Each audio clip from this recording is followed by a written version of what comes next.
Olá, gente. Bom dia, boa tarde, boa noite.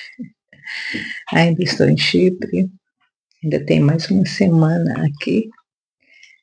Não tenho postado bastante porque tem sido assim um tempo bem aproveitável com os netos, com os filhos, né? Com tempo de família. Então, está sendo muito bom um tempo de descanso aqui.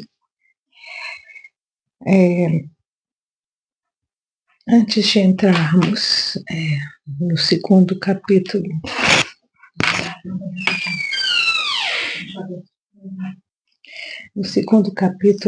de Êxodo, a minha filha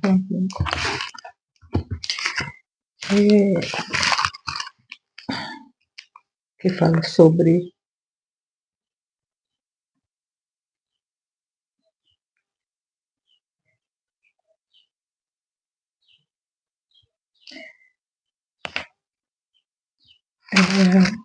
segundo, não, terceiro, né? Nós já estudamos o segundo capítulo de Êxodo. Antes de entrarmos no terceiro capítulo, que já começa o ministério de Moisés, né? Depois daquele período com o rei de Cus, depois com o sogro em Midian, nós temos alguns fatos históricos que eu quero compartilhar com vocês.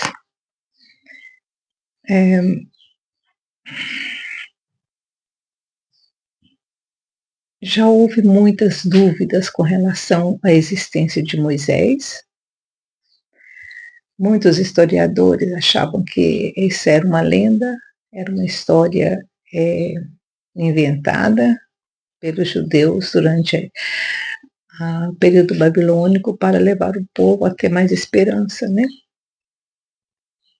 Alguns duvidavam da existência de Moisés e do êxodo também, daquela caminhada de 40 anos no deserto. Havia muita dúvida sobre isso. Os arqueólogos já tinham buscado evidências desse levante e nunca acharam nada.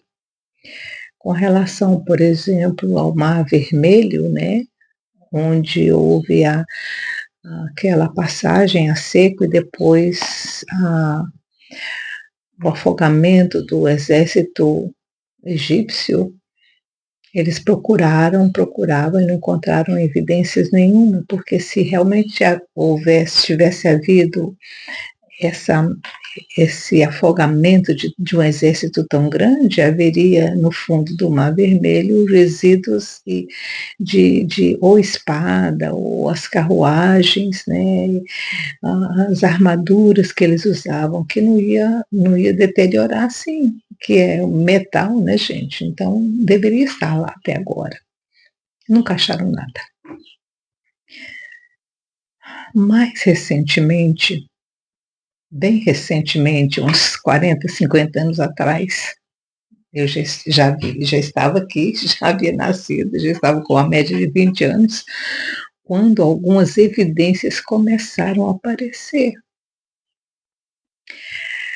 Os estudiosos e arqueólogos e os historiadores decidiram, americanos, claro, né, gente, decidiram que iriam buscar evidências.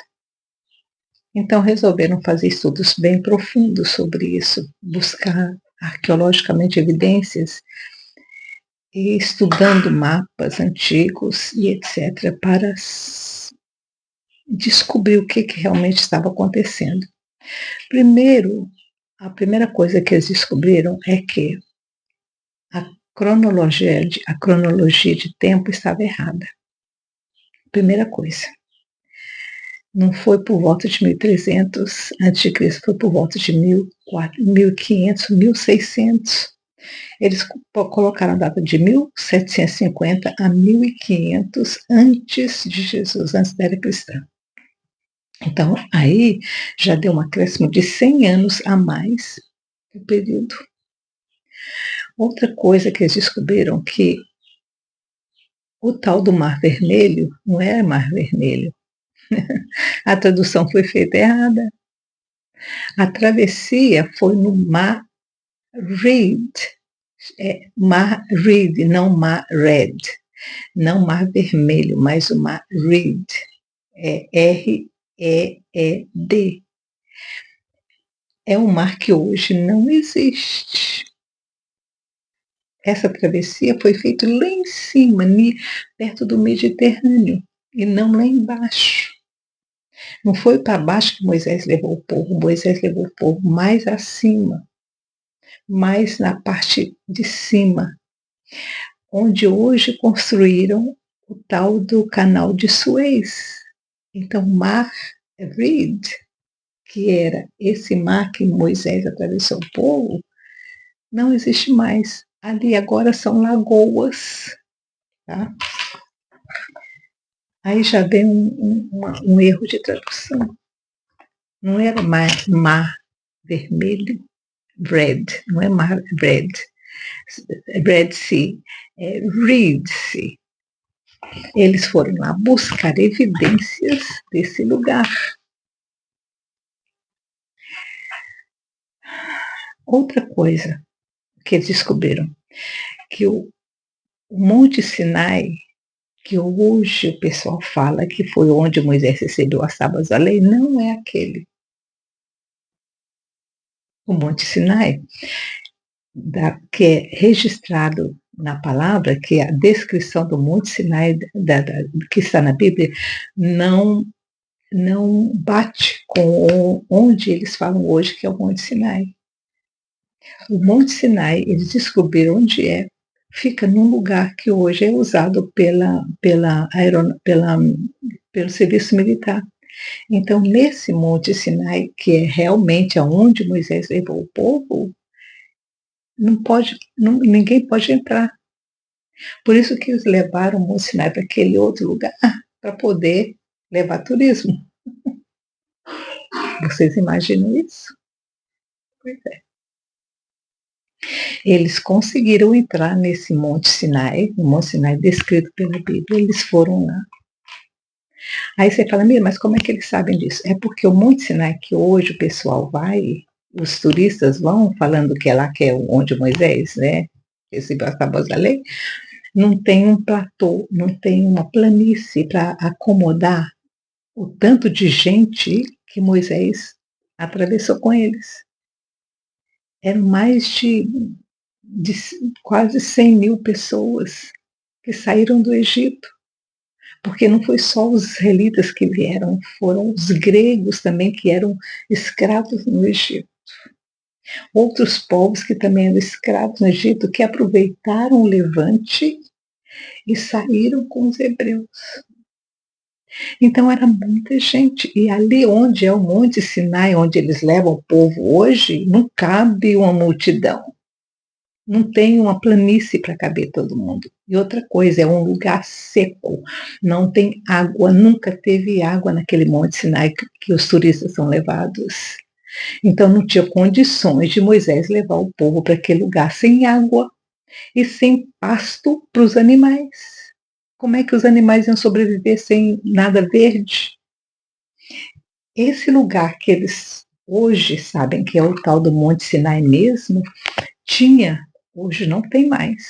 Só tem as evidências de que havia uma água que brotava lá em cima do monte e descia pelo monte abaixo.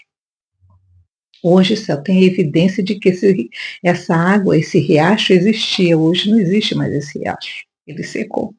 Como hoje não existe o Mar Reed, porque ele secou também, por causa da construção do canal de Suez. E eles acharam esse lugar, hoje, onde é realmente o lugar onde Moisés escreveu as tábuas da lei, que ele ficou lá em cima, onde o povo pecou e tudo. Hoje ele é tomado pelo governo egípcio porque é uma base militar. Então ninguém tem autorização para ir lá. A primeira vez que eles foram lá, que eles descobriram onde que realmente era o Monte Sinai, que eles foram lá, eles não puderam entrar, eles só viram de longe. Porque eles estavam com a coisa para fazer o filme, né? as câmeras e tudo de filmagem mesmo, filmagem profissional, e eles não deixaram eles entrarem. Aí eles foram no governo e pediram, até que eles deram para eles autorização, mas sem nenhum equipamento de filmagem. Eles poderiam ir com câmeras normais, câmeras pequenas, porque é uma base militar, né, gente? Não tem como. Então, aí eles foram, aí eles conseguiram ir lá, subiram para ver as evidências, porque eles queriam evidência. Se esse realmente é o lugar, então tem que ter ou tem que ter uma água correndo lá, ou tem que ter uma prova de que houve um rio que corria lá em cima, um riacho, né? E aí eles descobriram. Para eles foi uma festa, quando eles descobriram as evidências de que havia realmente uma fonte de água lá naquele lugar. Gente, é muito triste essa coisa de comércio com relação ao cristianismo e aos tempos passados. É muito triste, porque eu já vi situações ali em Israel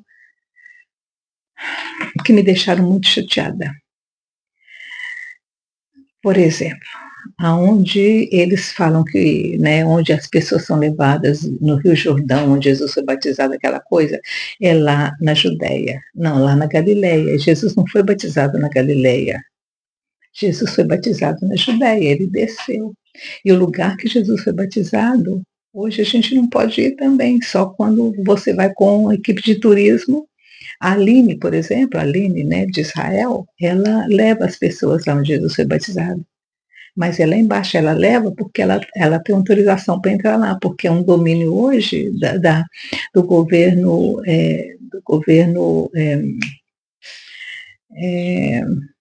da Jordânia, porque fica perto de Jericó. Jericó é um domínio palestino, não é um domínio judaico. Então, para você ir lá, você tem que ter autorização, ou você tem que ir com uma equipe de turismo. E outra coisa, aonde Jesus foi batizado, hoje é um riachinho de água. É um córregozinho pequeno que você pode pular ele. Né? Deixa eu dar uma olhada no bebezinho que está aqui, gente, peraí. Tá tudo bem. Então,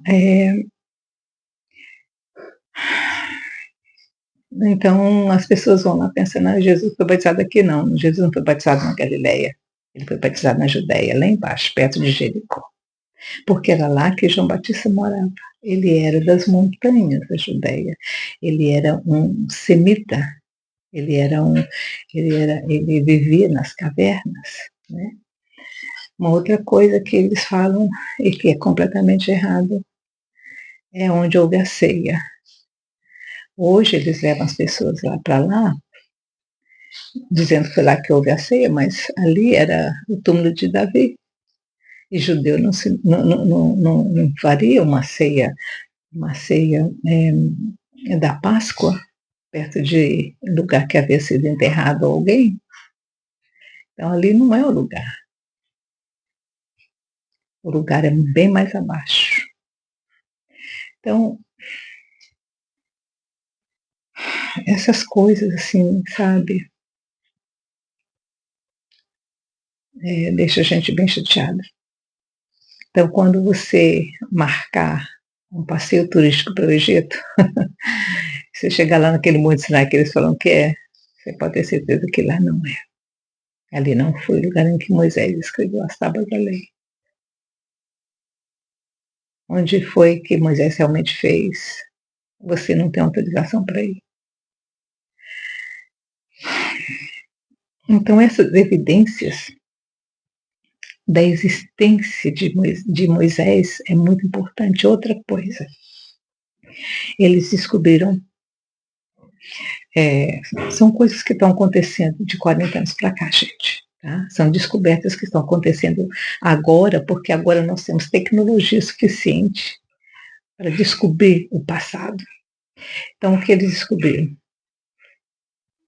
A existência dos filhos de Jacó no Egito. Uma coisa, a capital da época, eu descobri agora qual que era a capital da época de, de José e de Moisés. A capital era Avares. Avares. Essa era a capital do Egito na época. Hoje ela é um lugar mais mais de cultura, de cultivo de ervas e cultivo de alimento. Tá? Nesse lugar não existe mais nada só tem as escavações da cidade antiga, essa era a capital do Egito na época, Avares, um lugar bem mais acima, mais perto do mar Mediterrâneo. Hoje a capital, Cairo, é bem abaixo, fica bem longe do Mediterrâneo, mas nessa época era lá em cima, à margem do Nilo, mas mais perto do mar Mediterrâneo. Por isso que havia muitas invasões, tá? Porque se ela fosse mais embaixo, o povo demorava mais para chegar, né? Mas como ela ficava mais perto do Mediterrâneo, era mais fácil dos outros povos invadirem. Então chamava Avares. E eles conseguiram, esses cientistas, esses arqueólogos, eles conseguiram uma permissão para ir nessa escavação. E lá eles descobriram nas peças que já haviam sido descobertas e nas que eles também cavaram 8 selos. Sabe aquele negocinho que você faz assim para selar naquela época? Aquele negocinho, eles eram feitos de argila, 8 deles com o nome de Jacó, com o nome de Jacó. Estava escrito Jacob no selo, quer dizer, eram dos filhos de Israel. Então isso é uma prova de que eles estavam no Egito, e que eles estiveram no Egito, e que eles usaram os selos para compra de venda de animais, de lugares, era esse que usava o selo para selar os compromissos que eles tinham, os papéis, os papiros que eles assinavam. Então essa foi uma das provas que eles descobriram, que realmente os judeus estavam no Egito. E outra coisa, eles queriam mais provas. E eles foram nas cavernas onde os escravos trabalhavam para retirar as pedras e as argilas e as pedras para a construção dos muros e dos palácios. Eles conseguiram a permissão para ir nessas cavernas. E eles entraram na caverna e falaram, olha, se tem alguma, vamos ver se a gente acha alguma evidência nas cavernas, porque os escravos costumavam escrever, né, deixar registro nas cavernas. Vamos ver se tem algum nome de El, porque El, El, era o nome que os judeus da época, que os israelitas davam para Deus. Se a gente descobrir algum escrito, qualquer menorzinho que seja, que tenha El, então a gente tem certeza que havia escravos israelitas dentro do Egito trabalhando nesse período de Avares, da capital. E, para surpresa deles, um judeuzinho, um israelitazinho, deixou escrito: El me salva. Ai. Quando eles viram essa escritura em aramaico, porque os egípcios não tinham nenhum deus chamado El, eram os israelitas que tinham um deus chamado El. E quando eles viram isso, El me salva, era um judeuzinho escravo que já não aguentava mais aquela escravidão e pediu para o Eterno que salvasse ele. É claro que ele não deve ter sido salvo, né, gente? Ele foi salvo quando ele morreu e foi embora.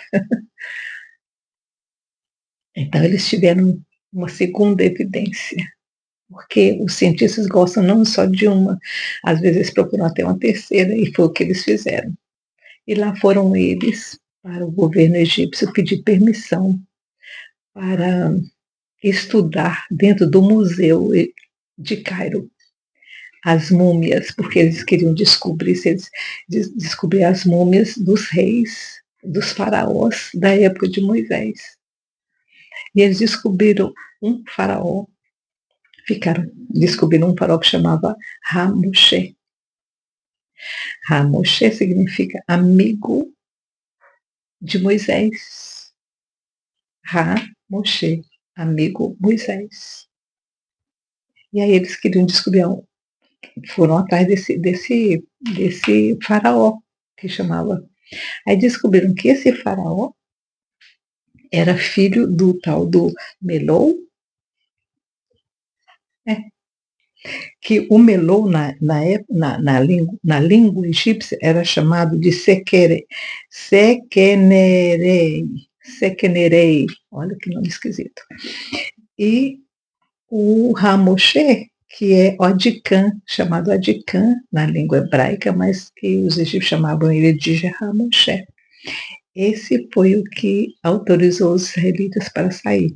E esse Sequenerei segundo era aquele malvadão que matava e que, né, as crianças e que era o pai da mãe de Moisés, a mãe adotiva de Moisés.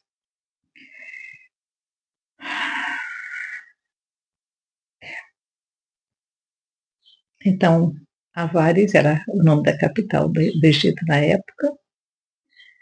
Moisés realmente existiu, porque esse rapaz aqui, o Ramoshe, amigo de Moisés, é porque ele nasceu e tinha quase que a mesma idade de Moisés. E eles foram criados juntos. Então foi uma prova, a terceira prova de que realmente existia Moisés, que realmente existia os judeus dentro do Egito. Aí lá vai eles procurarem provas das pragas do Egito, que nós vamos estudar no capítulo 3. O que eles descobriram? Pasmem. Tudo verdade. Sabe o que provocou todas aquelas pragas? Um vulcão chamado Santorini, na Itália. Houve uma destruição muito grande desse Santorini, nesse exatamente 1500 antes de Jesus. Essa destruição foi tão grande que acabou com todas as vilas e cidades em volta de Santorini e atingiu o Egito.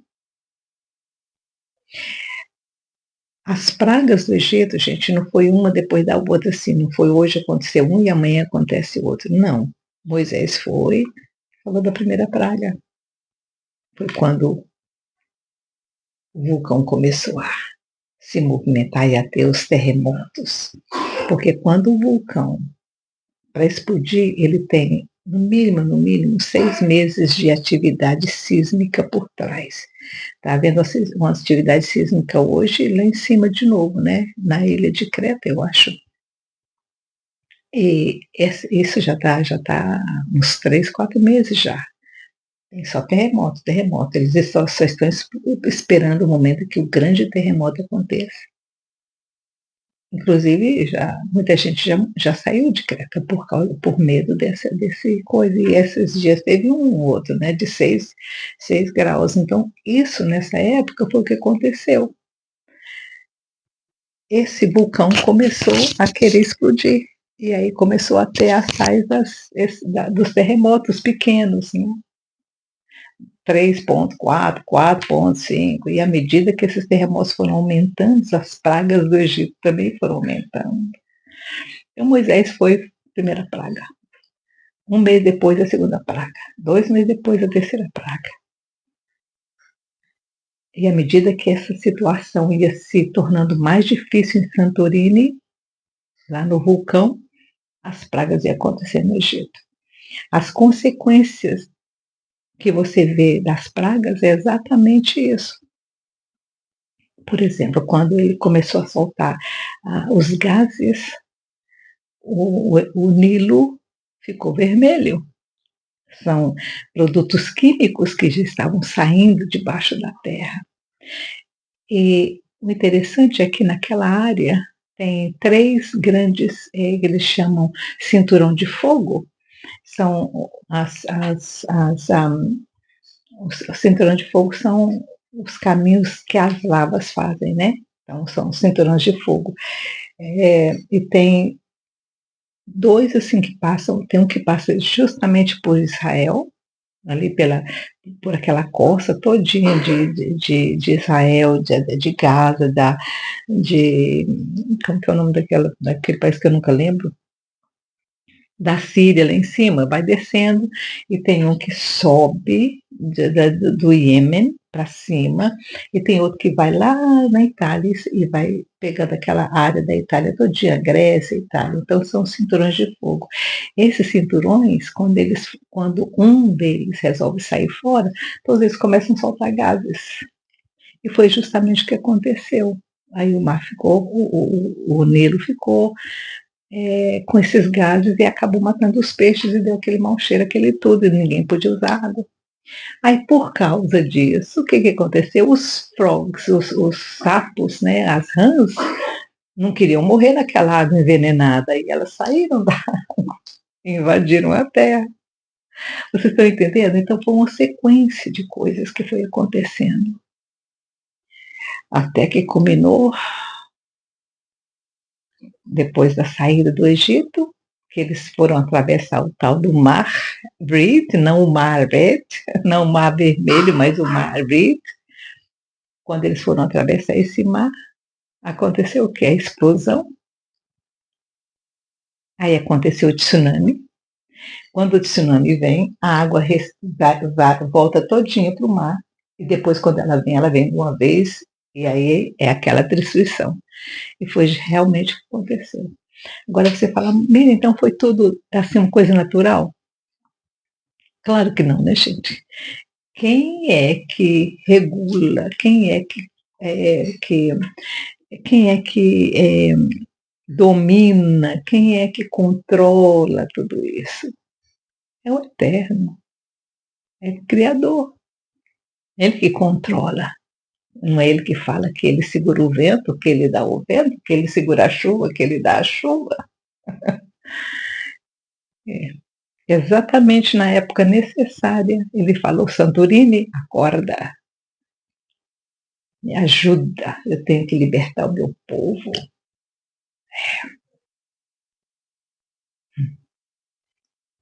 Alguém disse que Deus, hoje, que o Eterno hoje, ele manipula a criação naquilo que ele precisa fazer. Vamos aprender a manipular também as situações, como o Eterno faz. Hoje eu estava ouvindo uma coisa sobre prosperidade, como atrair a prosperidade. Como atrair aqui a saúde, tudo que você precisa, né, para a sua vida, para você viver uma vida bem aqui. E essa pessoa disse que o dia que ela descobriu na palavra, que é do coração do homem, que é do coração do homem, que vem todas as coisas, ela descobriu o segredo.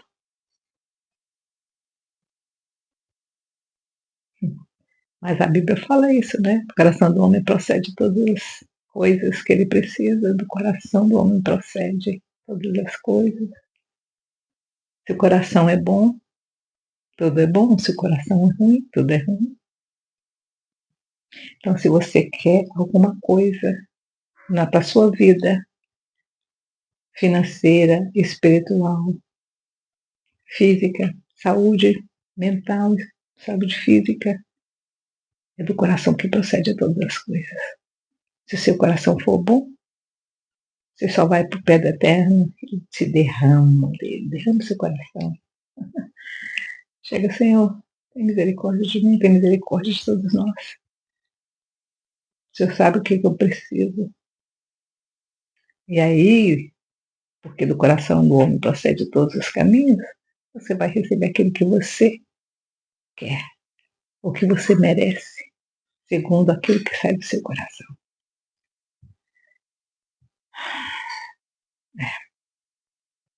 A palavra já fala qual o órgão do corpo humano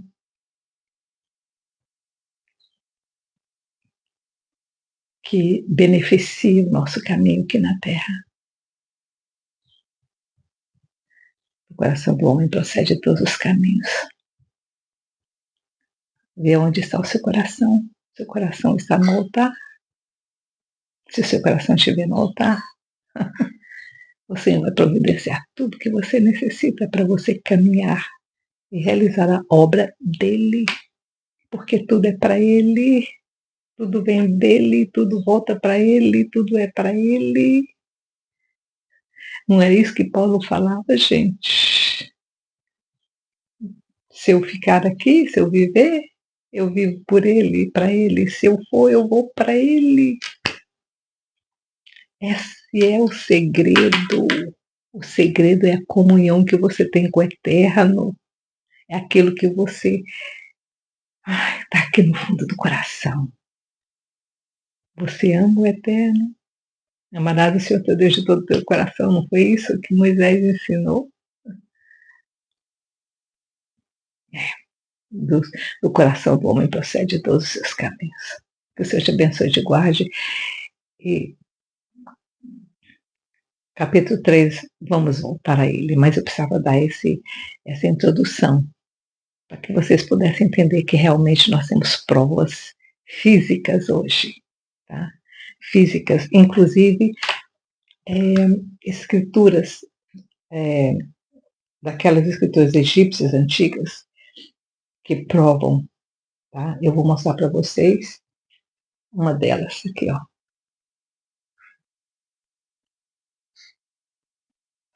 Nessas aqui está a história de Moisés, a história de José, a história da saída do Egito. Foi escrito. Hoje nós temos provas. E você sabe por que eles escondem essas provas? Por que esse pessoal conseguiu entrar, mas eles conseguiram, não falaram o que estavam procurando? Claro que não.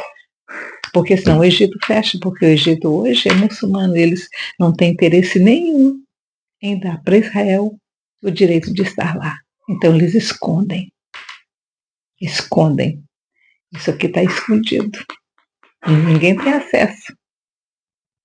Eles conseguiram ter acesso. Conseguiram, mas com muita luta, com muita dificuldade. Tudo que esse pessoal fez foi com muita dificuldade. Eu vou colocar o link desse estudo para vocês verem. É em inglês, mas quem entende inglês vai poder entender e saber daquilo que eu estou falando. Existem provas físicas da existência de Israel no Egito, da existência de Moisés e da existência do Êxodo. Coisa que a gente não sabia 40 anos atrás, mas hoje nós sabemos. Que Deus te abençoe e te guarde. Tchau, tchau.